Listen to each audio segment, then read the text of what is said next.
السلام علیکم ورحمۃ اللہ وبرکاتہ۔ الحمد للہ رب العالمین، نحمدہ و نصلی علی رسولہ الکریم، اما بعد، قال اللہ تعالی فی شان حبیبہ ان اللہ و ملائکتہ یصلون علی النبی یا ایہا الذین آمنوا صلوا علیہ وسلموا تسلیما۔ اللہم صل علی سیدنا نبینا شفیعنا حبیبنا و مولانا محمد وبارک وسلم۔ رب اشرح لی صدری ویسر لی امری واحلل عقدۃ من لسانی یفقہوا قولی۔ صدق اللہ العلی العظیم۔ الحمدللہ رب العالمین۔ کل ہم اللہ تبارک و تعالیٰ سے متعلق اللہ کی ذات اور اس کے صفات پر کچھ قرآن اور احادیث کی روشنی میں غور فرمایا۔ آج بھی میں کچھ آپ کے سامنے قرآن مجید ہی کی آیات کو پیش کروں گا جو اللہ تبارک و تعالیٰ کے صفات پر محیط ہے۔ اللہ تبارک و تعالیٰ جیسا کہ ہم سب جانتے ہیں کہ وہ ہمارا رب ہے اور ہم اس کی عبادت کرتے ہیں اور ہر چیز کے طلبگار اسی کے ہیں۔ کل میں نے آپ کے سامنے اللہ تبارک و تعالیٰ سے متعلق وہ آیات رکھے جس سے اللہ تبارک و تعالیٰ کی بہت سے صفات ہمارے سامنے آئے۔ آج بھی میں اللہ تبارک و تعالیٰ کے ان آیات کو آپ کے سامنے پیش کروں گا جس کو آپ لوگ بہت ہی غور سے سنتے رہیے۔ انشاءاللہ میں آہستہ آہستہ ہی بیان کروں گا تاکہ ہم جو ہے سو اس مقصد تک ہم پہنچے جو اللہ تبارک و تعالیٰ کا تعلق سے ہمارا جو ایمان ہے اور اللہ تبارک و تعالیٰ کی صفات سے ہم کو جو سو آگہی حاصل کرنا ہے۔ بہت سی آیتیں کل کے ایپیسوڈ میں بھی آ چکی ہیں، لیکن آج بھی میں چند آیات کو آپ کے سامنے رکھوں گا۔ ہو سکتا ہے کہ وہ ریپیٹ ہو، لیکن ہمارے سامنے وہ تمام چیزیں آ جائیں گی انشاءاللہ تعالی جو اللہ تبارک و تعالیٰ سے متعلق ہم جو ہے سو جاننا چاہتے ہیں کہ اللہ تبارک و تعالیٰ کیا ہے، اللہ تبارک و تعالیٰ کا جو ہمارا اللہ تبارک و تعالیٰ کا جو مقام و مرتبہ ہے ہمارے ایمان میں، اس سے ہم کو جو سو آگہی حاصل ہو سکے۔ اللہ نور السماوات والارض، اللہ تعالیٰ نور ہے آسمانوں اور زمین کا۔ اللہ لا الہ الا هو الحی القیوم، اللہ ہے جس کے سوا کوئی عبادت کے لائق نہیں،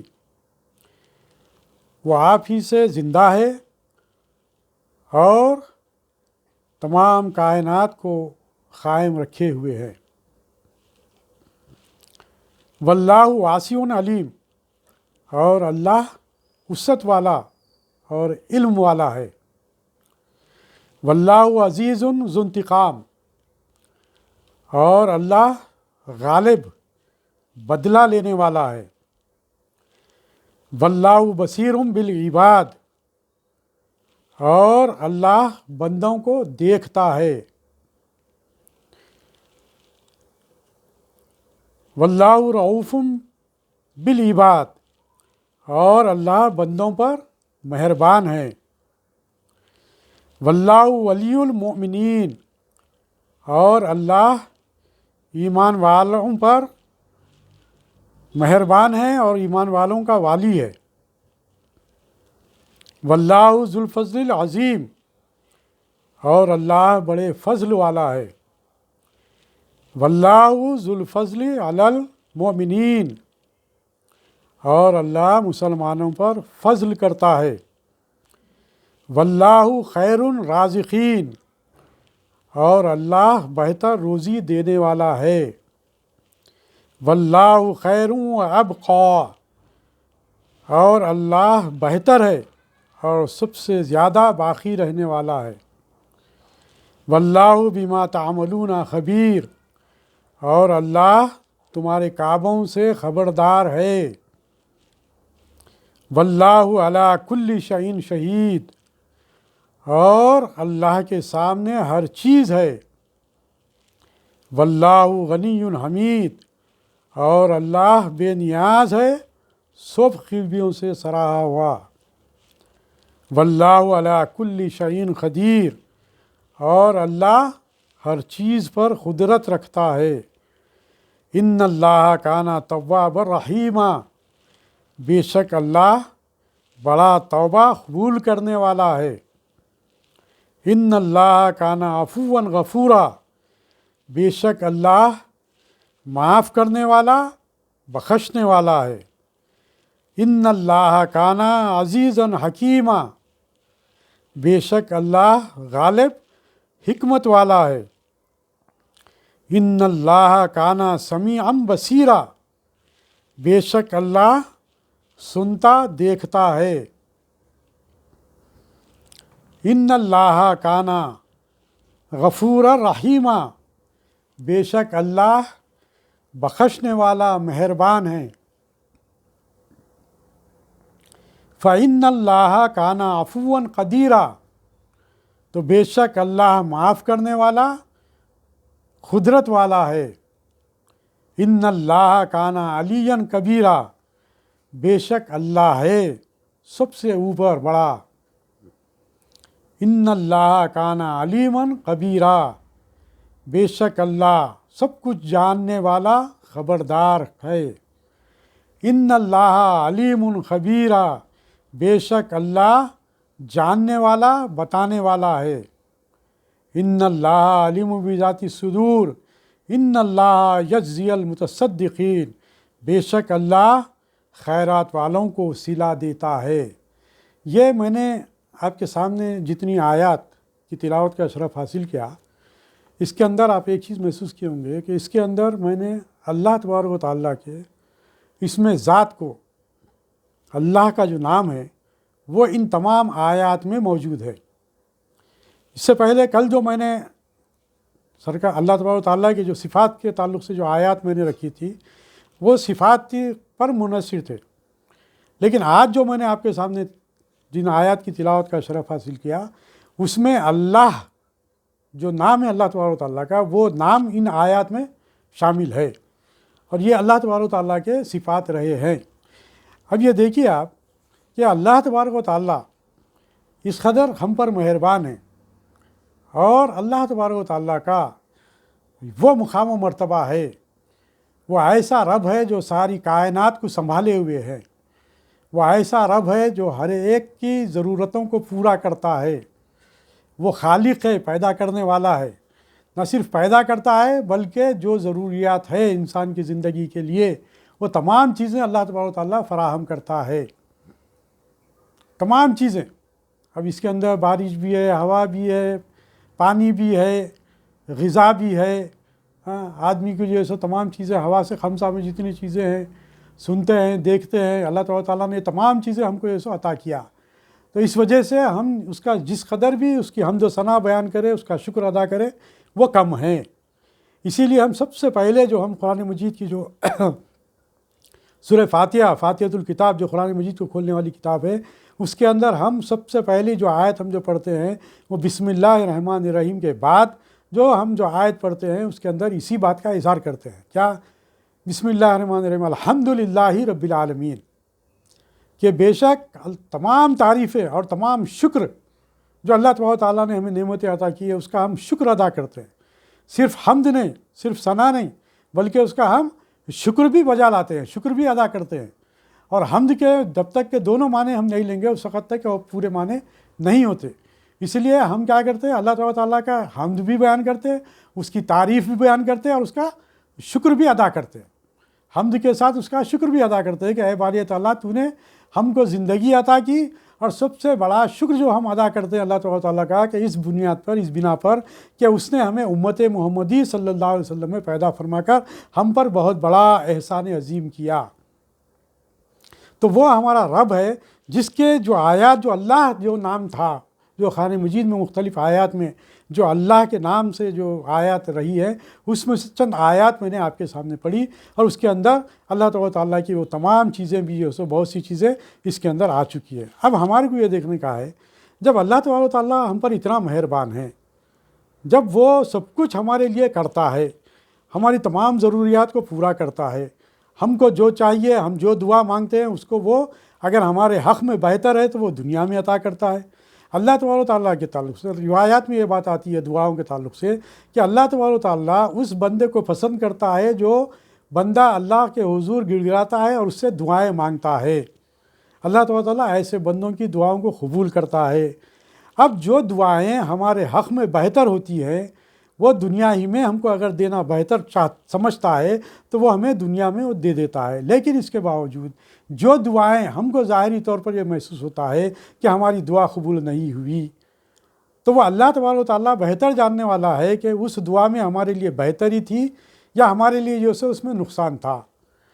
لیکن اللہ تبارک و تعالیٰ یہ بات حق ہے کہ تمام دعاؤں کو قبول کرتا ہے، مومنین کی تمام دعاؤں کو قبول کرتا ہے۔ اور پھر اور ایک بات میں آپ کے سامنے رکھوں، ایک بات میرے ذہن میں آ رہی ہے کہ اللہ جو نام ہے اسے اسم اعظم کہتے ہیں، یہ اللہ تبارک و تعالیٰ کا ذاتی نام ہے، اسے اسم اعظم کہتے ہیں۔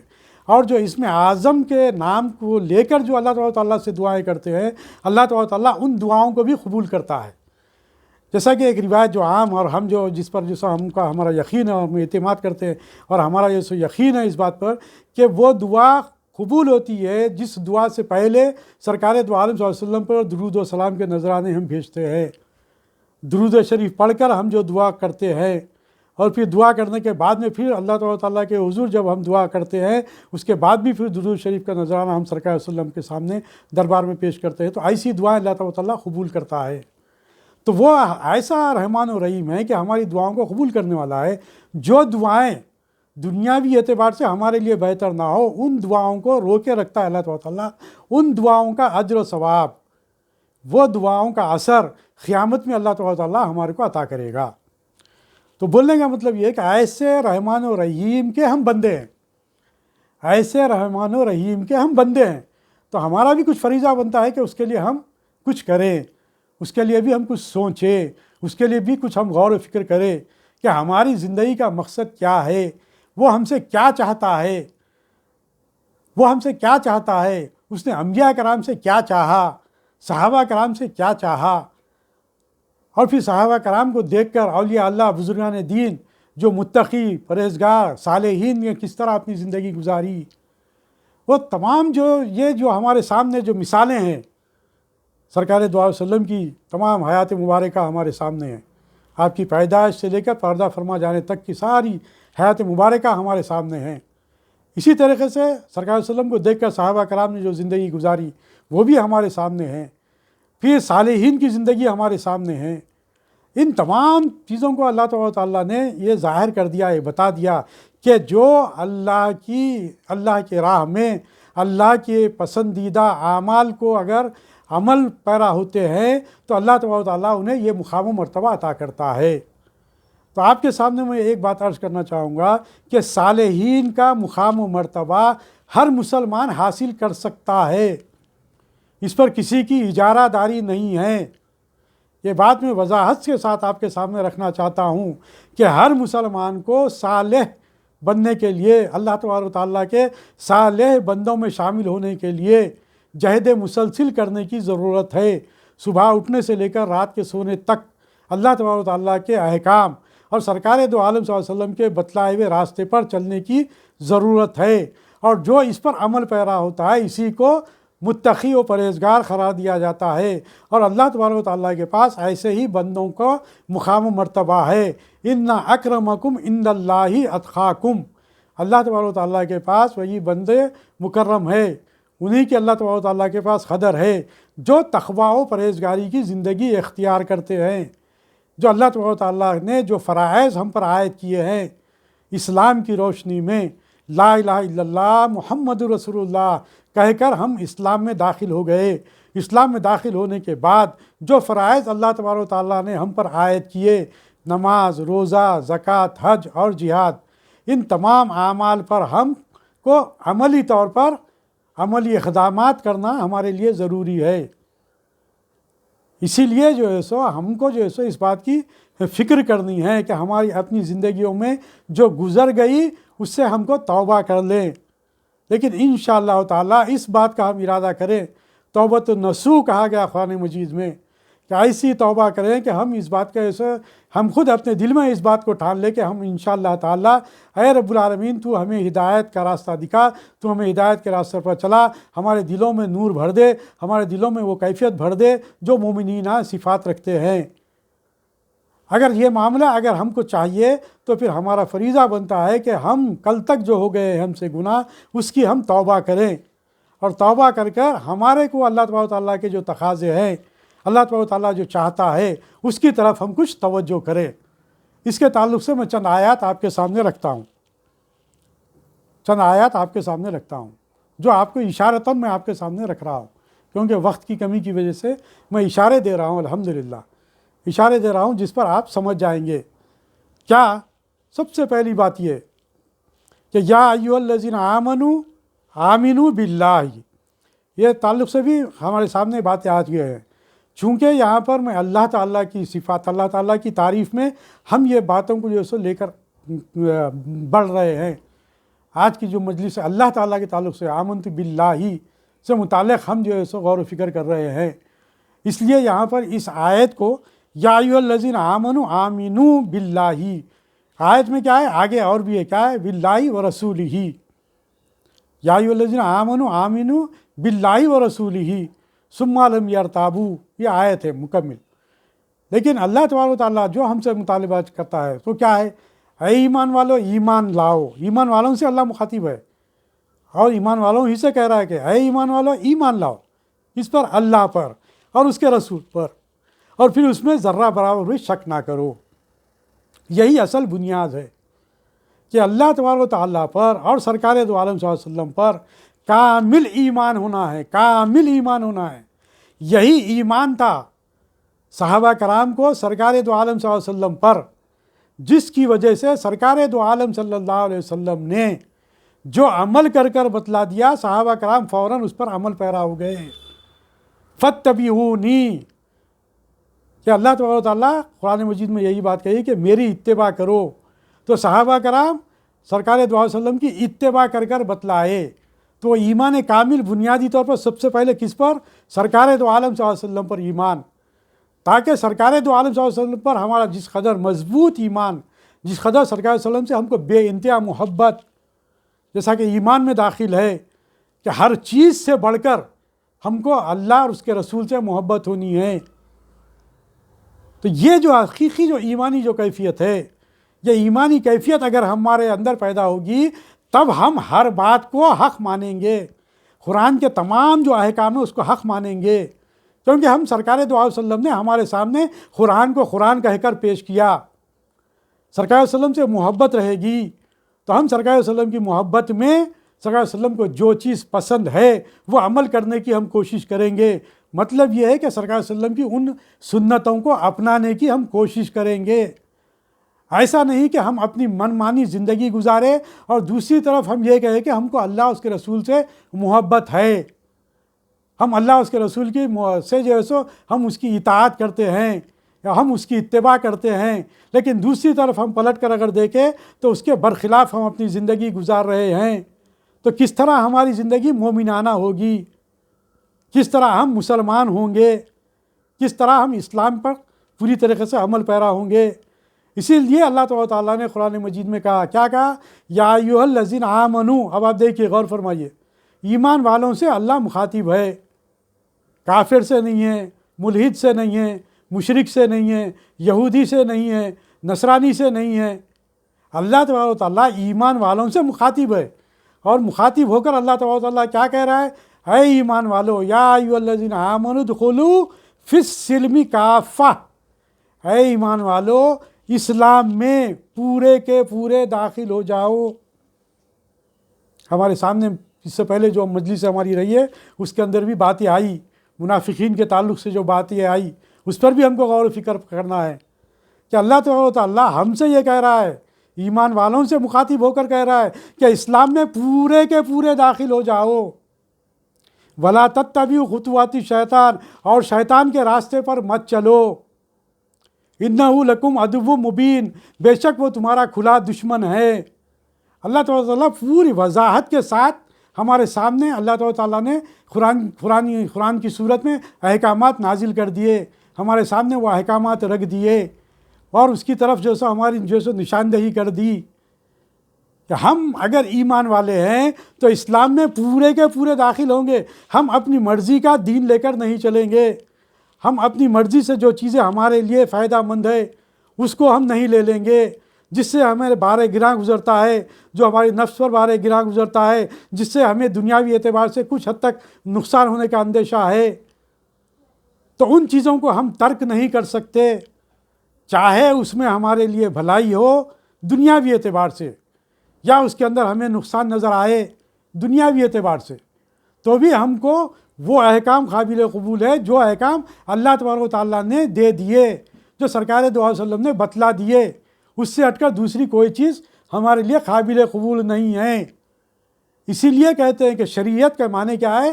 شریعت اللہ تبارک و تعالیٰ کا کلام قرآن مجید اور سرکار دو علیہ وسلم کی سیرت سنت، یہ دونوں جب ملتے ہیں تو شریعت مکمل ہوتی ہے۔ تو یہاں پر یہی بات کہی جا رہی ہے کہ اے ایمان والو، ایمان لاؤ اللہ پر اور اس کے رسول پر، اور پھر ذرہ برابر بھی شک نہ کرو۔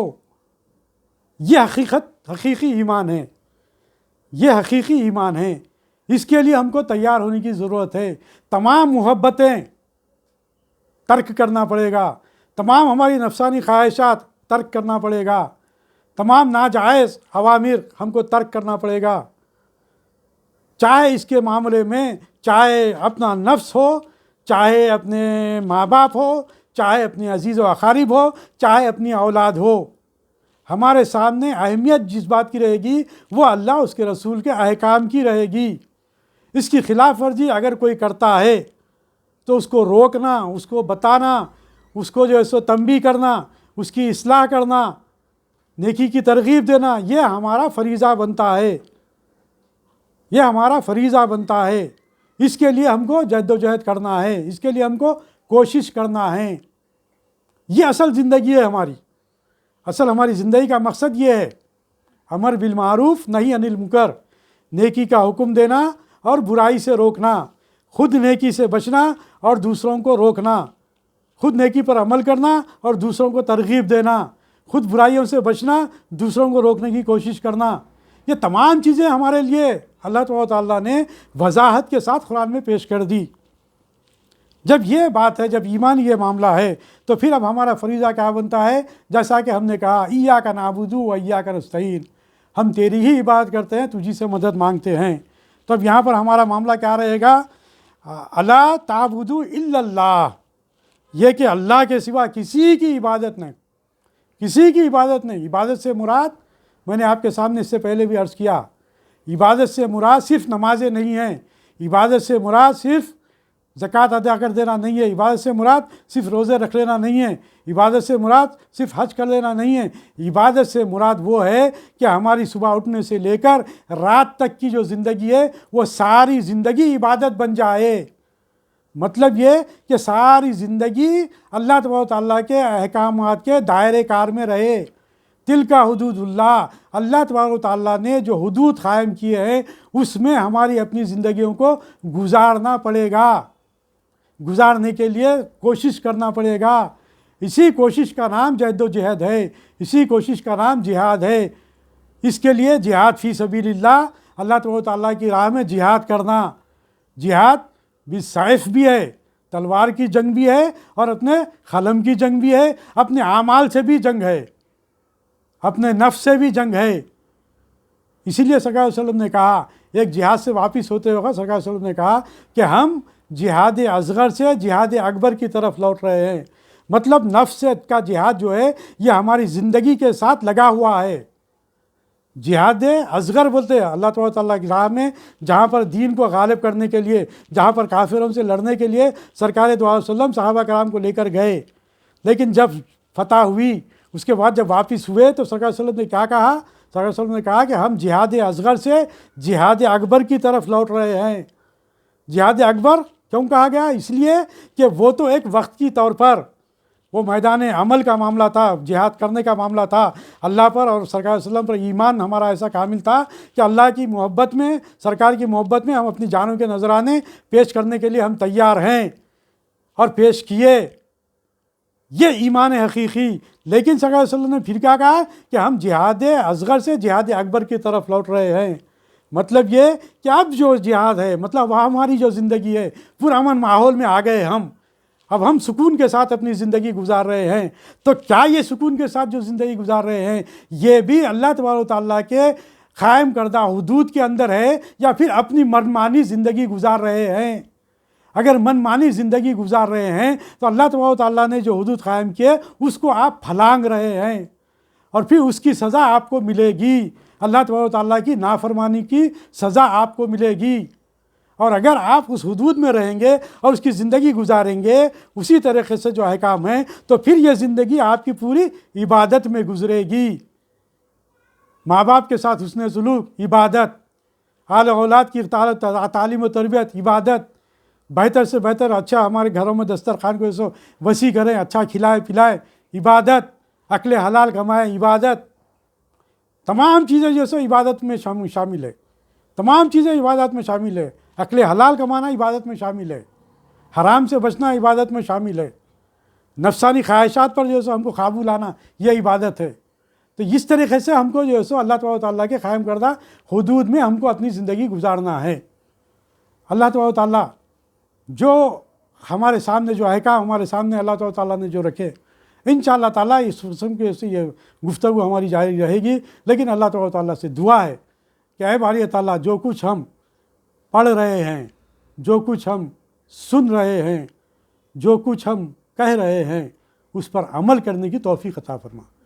یا رب العالمین یا ارحم الراحمین، تو مقلب القلوب ہے، تیرا ہمارے دلوں پر قبضہ ہے، تو ہمارے ذہنوں کو جھنجھوڑ سکتا ہے، تو ہمارے قلوب میں وہ نورانی کیفیت پیدا کر سکتا ہے، تو ہمارے دلوں میں جو سیاہ دھبے پڑ چکے ہیں تو اس کو دھو دے۔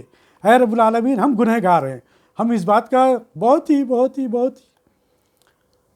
گنہگار ہیں، ہم بہت ہی گنہگار ہیں، بہت ہی ندامت کے ساتھ ہم تیرے دربار میں حاضر ہیں، ہم ندامت کے ساتھ تیرے دربار میں ہم حاضر ہیں۔ اے رب العالمین، اے رحم الراحمین، تو ہمیں معاف کر دے، تو ہمیں معاف کر دے، تو معاف کرنے والا ہے، تو رحم کرنے والا ہے، تو معاف کرنے کو پسند کرتا ہے، تو ہمیں اگر گناہوں کو معاف کر دے۔ اے رب العالمین، اے رحم الراحمین، ہم پر کرم کا معاملہ فرما، رحم کا معاملہ فرما۔